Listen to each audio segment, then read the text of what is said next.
상이 꽤 많네. 많아요. 얘 상 많이 받았어요. 그러니까 초등학교, 중학교, 고등학교, 프랭까지 다 붙었어요. 학교에. 이거는 예선전에 1등 되었던 거. 대학교 합숙소에서 선배로부터 성추행을 당한 양궁 선수입니다.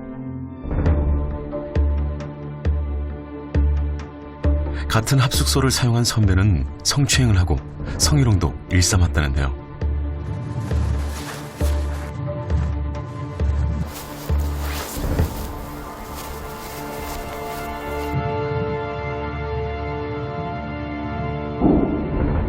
참다 못한 이 학생은 급기야 가해자를 고소했습니다. 다른 언니들이 저한테 좀 부탁 아닌 부탁, 그러니까 왜 신고했냐고, 다시 생각했으면 좋겠다고 이런 식으로 얘기했는데도 제가 취소를 안 했거든요. 이제 그 뒤에 이제 감독님이 다른 언니들을 불러서 저 때문에 양궁부 해체가 될 수 있다고 그 얘기를 했고, 점점 그 얘기를 듣고 나서 신고하고 나서 자연스럽게 혼자 다녔어요. 그냥 인사를 해도 무시하고 무슨 말을 해도 다 무시했고, 그냥 제가 뭘 하던 다 마음에 안 들어 해서 맨날 앞에서 맨날 뭐라 했어요. 신고를 하자 2차 피해가 가해지고 친구들과 선배, 감독과 학교마저 가해자 편에 섰다고 주장하는데요.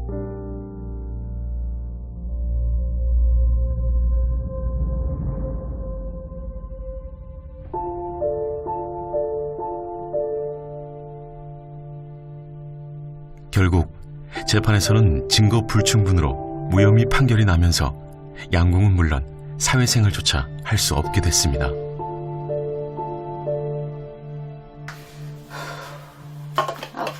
아프고 제발 엄마 좀 살려줘. 그리고 네 힘든 거 제발 좀 엄마한테 말 좀 해. 속으로 꽁꽁 숨기다 담지 말고. 말 안 하고 있으면 엄마 모른다고. 대학 갈 때까지 대학 같이 안 보내지 말고 괜히 보내가지고. 미안해.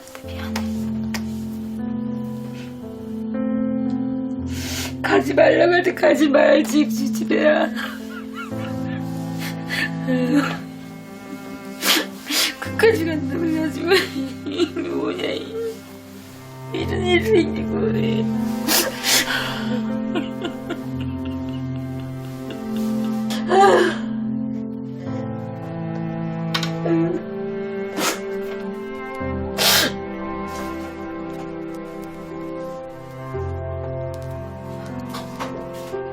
김미성 선수는 체육계 폭행이 세상에 드러나지 않는 이유를 신고를 하고 나서야 알게 되었다고 합니다. 그냥 다 원망스러워요. 그렇게 했던 언니도 원망스럽고, 일 처리 안 해주는 감독님도, 그리고 그 뒤에 거짓말을 하는 감독님이랑 언니들도, 다 신고를 해봤는데 다 들어주지 않았잖아요. 체육회든 양궁협회든. 그래서 그쪽에서도 원망스럽고, 신고한 저도 원망스럽고.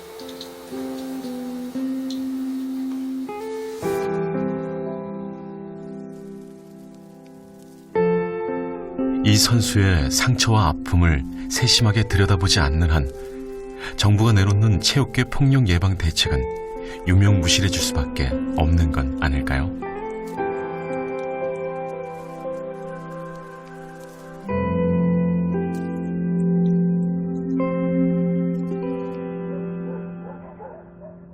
남양주에 위치한 사설 실내 야구장에서 초등학생들이 야구 연습을 하고 있는데요.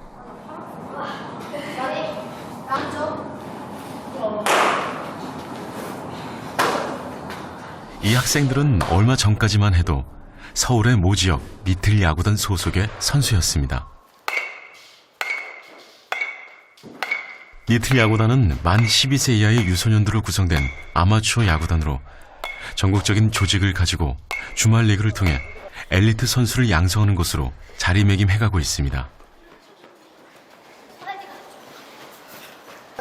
6명이 똑같이 제명을 당하고 이제 유소년 팀을 창단하려고 하고 있어요. 막 코치님이 막 배팅볼 던져도 막 조금 막 이렇게 이상하게 던져주고 뭐 그런 적도 있고 뭐 인사에도 받아주지도 않고 또 뭐 지적도 뭐 안 해주고 그래가지고 힘들었어요. 천진하기만 한 아이들은 감독에게 미움받는 이유를 알 수 없었다고 이야기하는데요. 자신들이 리틀 야구단에서 왜 제명을 당했는지도 알지 못하고 오직 야구가 좋아 야구를 배우고 있습니다. 이거 누가 만들었어?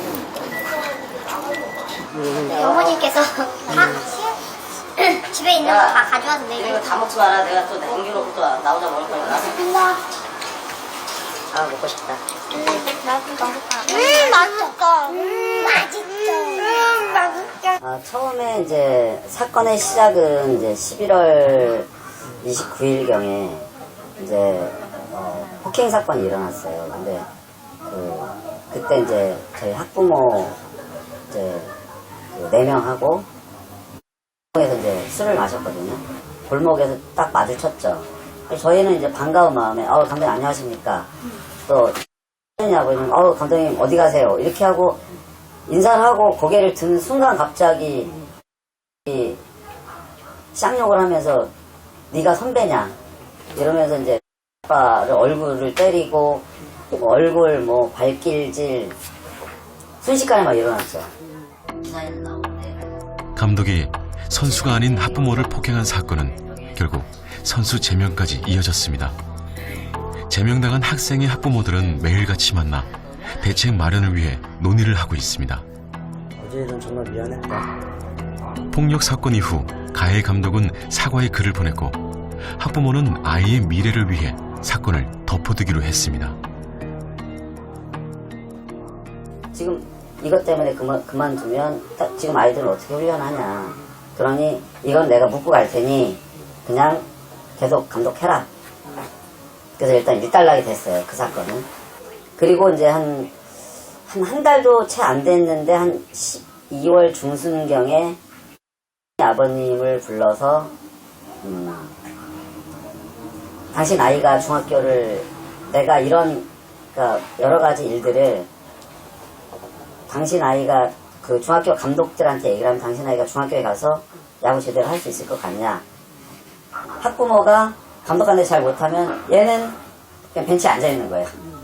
그리고 그 자리는 다른 밑에 학년 누군가가 그 자리를 차지를 하겠죠. 이제 그런 시스템.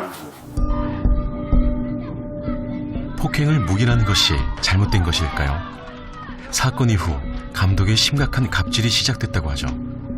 감독의 손에 자녀의 중학교 진학이 달려있어 저항 한번 해보지 못하고 학부모들은 죽으라면 죽는 신용까지 하며 감독의 요구를 다 받아줬다는데요. 우습게도 저희 회비로 감독이 월급도 받고 다 운영을 하는데 저희는 이제 그 절대적인 일. 그다음에 감독은 이제 슈퍼가. 거기에는 가장 중요한 거는 궁극적으로는 중학교 진학을 위해서 저희가 하는 것도 맞지만 그 과정에서는 아이가 어떤 포지션에 있느냐도 중요하고 어떤 타순에 있느냐도 중요하고 얼마만큼 정식 대회에 출전하느냐도 중요한 거거든요. 근데 그 모든 결정권은 다 감독한테 있다는 거죠. 참다 못한 학부모들이 리틀 야구연맹에 신고하면서 금품수수, 향응 등 감독의 비리가 세상에 드러났습니다. 비리가 알려지고 감독은 건강상의 이유로 사직서를 내고 물러났습니다. 학부모들은 팔이 안으로 굽는다며 리틀 야구연맹이 비리 감독을 감싸고 있다고 주장하는데요.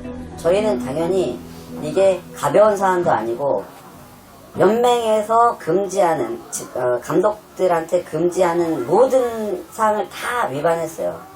그러면 회장님이 저희한테 최소 한 번이라도 전화는 하실 줄 알았어요.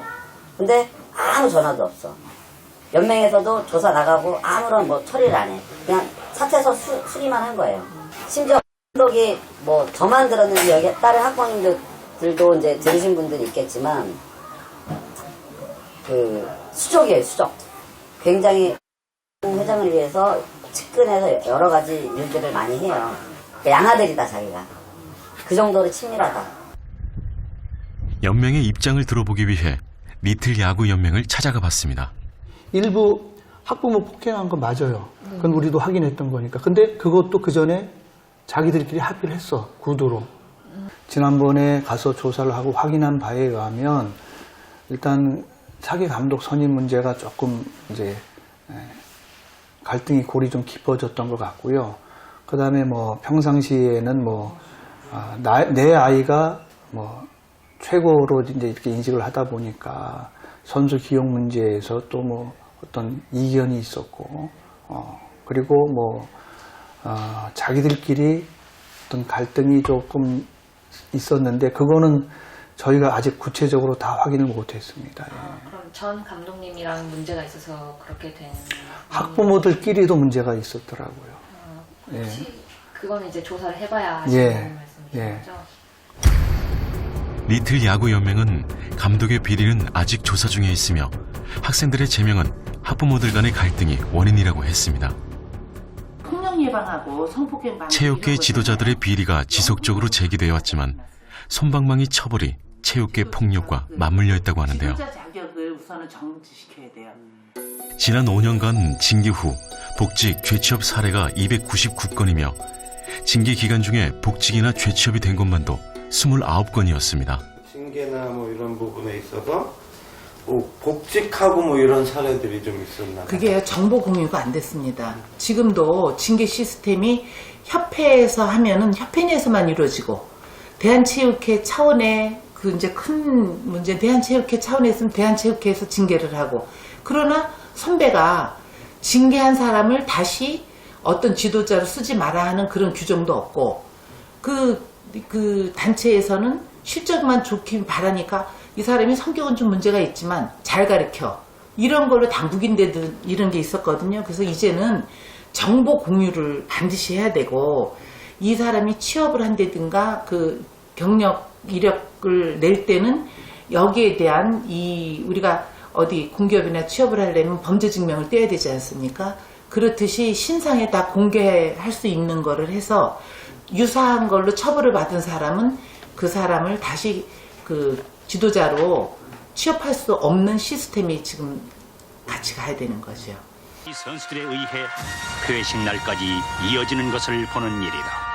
88 서울 올림픽의 금메달이 우리나라의 성장 동력이 됐다는 것을 반문할 이는 없지만 되레 체육계에는 독이 되었다고 하죠. 스포츠를 스포츠로 받아들이지 않고 우수한 성적을 내는데 급급했고, 메달을 따기 위해 부정을 눈감아주고, 메달을 따면 모든 것이 용서되는 사회 분위기가 체육계 폭력을 부추긴 것은 아닐까요? 그러나 많은 힘을 가지신, 막강한 권력을 가지신 분들이 예전에 이제 저희가 저도 아주 어렸을 때 가지고 있었던 인식들, 체육의 금메달, 올림픽 금메달 이꼴 국기선양. 그러면 운동선수들을 희생을 해야 하고 힘든 걸 다 참아야 하고 그들의 인권은 생각지 않아도 되고, 저변학대가 되지 않은 소수의 선수들이 그렇게까지 좋은 성적을 내기 위해서는 과연 어떠한 것을 거쳐왔을까라는 생각을 한 번씩 해보셨으면 좋겠고, 그런 정상적인 엘리트 체육의 성장을 위해서 저는 생활체육이 꼭 필요하다고 생각을 하고요. 저변학대에서 시작한 생활체육이 필요하고, 그곳에서 이제 뛰어난 성적을 거둔 선수들이 모여서 자연스럽게 엘리트 체육으로 갈 수 있는 정상적인 코스를 밟아야 한다고 생각을 해요. 왜냐하면 그것이 정상적인 삶이기 때문에 저는 그렇게 말씀을 드리고 싶어요. 현재는 학교운동부는 학교 내에서 속해 있지만 일반 학생들과는 완전히 괴리된 섬처럼 움직이고 있고, 그리고 생활체육에서도 사실 엘리트 선수가 생활체육에서 할 수 있는 역할이 상당히 이제 제한되어 있고요. 그리고 생활체육은 또 동호회 나름대로 잘 조직되어 있지만 일부 운동을 좋아하는 성인 중심으로 운영되고 있는 등 모든 지금 생활체육, 엘리트 체육에서 벌어지는 현상들이 각기 따로 놀고 있는 상황이죠. 그래서 그것을 이제 우리가 어떻게 묶어줄까라는 점. 심석희 선수의 말처럼 이제는 어떤 이유에서든 폭력이 용인되어서는 안 됩니다. 정부의 강력한 대책 뒤에 숨어있는 성적 지상주의와 체육계의 불공정한 구조, 운동만 잘하면 좋은 학교 진학할 수 있다는 그릇된 생각이 사라져야 할 것입니다.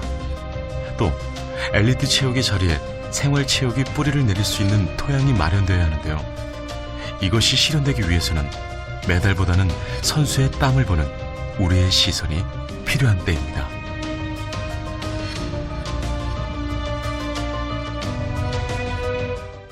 종이월 다 가고 3월이라네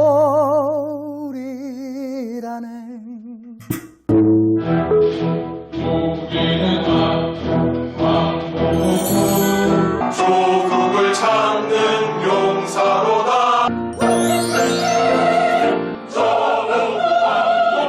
중국에서 독립운동을 음악으로서 음악 관련 예술로서 이 독립운동을 하셨는데 그 한일 독립운동사를 역사적으로는 연구를 했지만 그냥 하찮은 가치로 보고 있으니 제가 20년 동안 매달려도 아직 정리가 안 되고 있으니 되겠습니까?